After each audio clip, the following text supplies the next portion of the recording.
whistleblower controversy continues. Hello there, everybody. I'm Talking Tom. Alongside me is Talking Man. Lawyers for a whistleblower who accused U.S. President Donald Trump of pressuring Ukraine to intervene in the 2020 election warned that the president's threats pose a grave risk to their client's safety. Trump, meanwhile, escalated his attacks on the whistleblower, demanding to meet his accuser face-to-face during a day of rage-filled tweets about the Democratic attempt to impeach him. The president's anger spilled over during a day of rage-filled tweets yesterday, in which he selectively quoted a supporter who said he was afraid of a civil war-like fracture in the country if Trump is forced from office. Meanwhile, top White House aides plan to present Trump with a wide-ranging response strategy to the growing threat of impeachment in the coming days. Acting White House Chief of Staff Mick Mulvaney and White House Counsel Pat Cipollone will be among those who present the president with the plan for a rapid response effort. That effort could come as early as today, according to two people familiar with the matter. Trump himself declared we are at war during a closed-door speech to diplomats at the United Nations, with some aides describing the response effort as a war room fashioned after the Clinton White House's response. And Trump will be in Florida this Thursday at the Villages to sign a Medicare executive order. The president was originally scheduled to speak in August, but postponed the event in the wake of the shootings at a Walmart in El Paso, Texas, and in Dayton, Ohio. This will be Trump's first visit back to Florida since June, when he officially kicked off his 2020 campaign. The law enforcement community is mourning the death of two officers killed within the past few days. NYPD officer Brian Mulkeen, an almost 7-year veteran of the force, was shot and killed during an arrest in the Bronx early yesterday morning. Mulkeen was shot 3 times during a struggle with a man who shot him with his own gun. The suspect was later killed by police. On Friday, a sheriff's deputy in Texas who was an observant psych was shot and killed near Houston in what officials described as an ambush during a traffic stop. The deputy, Sandy Dwightoll, made the stop at 12:23 p.m. local time and had nothing appeared to be out of the ordinary. Police identified the gunman as Robert Solis, 47, and said that he had been charged with capital murder. Hello there, everybody. Talking Ginger here. It is now time for your first look at the weather forecast. Well, we've been on the cooler side as of last week, as our temperatures are a bit off from where they should be. Those temperatures are expected to remain below normal for the majority of this week, and I'm tracking more showers on the way, including the possibility of that white stuff for the first time this season. I hate to say it, but we have a possibility, so I'll give you a full weather forecast coming up. It was only a matter of time before we got to hear that word. Anyway, thanks, Talking Ginger. Well, we got more flakes to talk about after the break. In Montana, that is. How much they got in feet is coming up. Also ahead, which state is the latest to ban vaping over health concerns? All that and more, plus your forecast and sports reports coming up. Ow! Alright guys, come on. Get your foot out! Cut it out!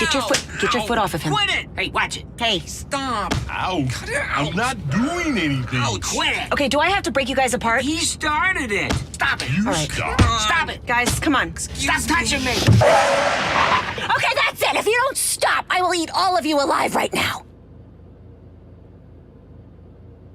I prefer the break us apart option. Introducing the M&M's chocolate bar. Oh, hell yeah. You can't see me! And it's boom drop time. Just smell what the Rock is cooking! We got a new champion! We got a new champion!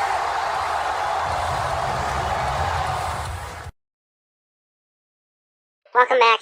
3 of 4 inmates who escaped from the Gallia County Jail in Ohio early yesterday were recaptured in North Carolina early this morning.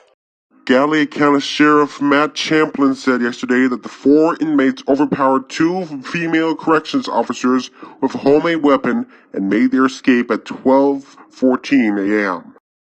Sheriff Champlin released a statement early this morning saying investigators were able to develop information which has led to the successful apprehension of 3 of the males who escaped custody.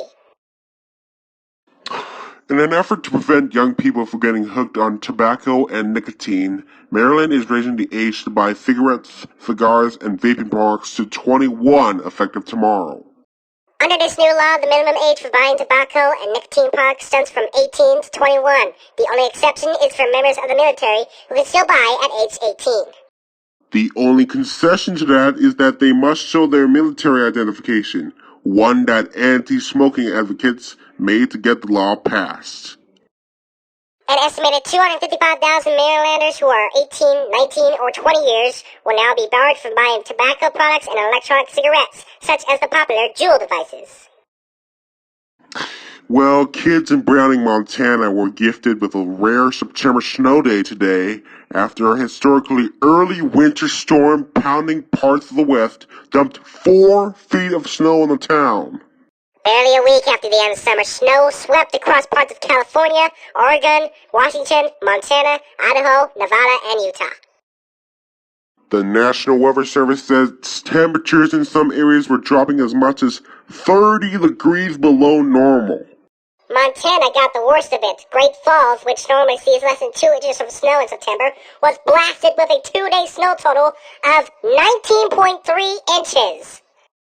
Ugh. And near-record cold is forecast for tonight, which only adds to that situation.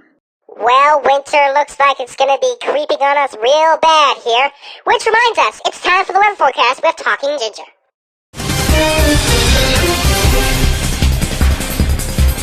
Thank you very much. This weather forecast is sponsored by Gate 1 Travel, bringing you more of the world for less. So today is going to be a cloudy day with some periods of drizzle. There is also a risk for a thunderstorm as well. We'll see a high of 16 degrees, which is surprisingly above normal for this time. Tonight, the drizzle tapers off, but there's still a 40% chance that we could see some more showers. We'll dip down to a low of +5. +5 will be our high tomorrow as well, as there is a low chance of showers in the forecast.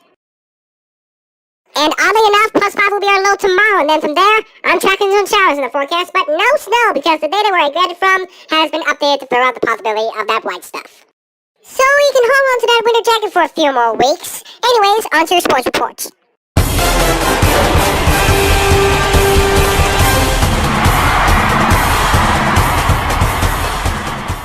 Well, the MLB playoffs are set. The St. Louis Cardinals clinched the NL Central title with a blowout win over the Chicago Cubs, their first division title win since 2015. The Milwaukee Brewers will settle for the second wildcard spot. They will take on the Nationals on Tuesday, with the winner of that game going on to face the Dodgers in the National League Division Series. The other game in the NL Division Series, the Cardinals and the Braves, goes on Thursday. Meanwhile, over in the American League, the AL wildcard game goes Wednesday, with the Tampa Bay Rays going against the Athletics. The winner of that game goes on to face the Houston Nationals in the AL Division Series, and the other game in that series, the Twins and the Yankees, goes Friday. And we have some bad news out of baseball to tell you. Joe Mann's run as manager of the Chicago Cubs has come to an end, according to the team yesterday. Clint Hurdle of the Pittsburgh Pirates is also Maryland's manager, and Bruce Bochy retires as manager of the Giants. In Sunday Night Football action, the Dallas Cowboys' undefeated streak has been snapped at the hands of the Saints as they won 12-10. Tonight, Monday Night Football, the Steelers go up against the Bengals, and the New York Giants' Daniel Jones is 2-0 as the starting quarterback is taking over from Eli Manning. And that is going to do it for your sports report. Now I'll send it back to the Talking Tom Ben News studio. Thank you, Talking Ginger, and with that, we are out of here for the day, but we will see you right back here at 5 p.m. for your evening edition of Talking Tom Ben News. Until then, good day from us. Bye-bye.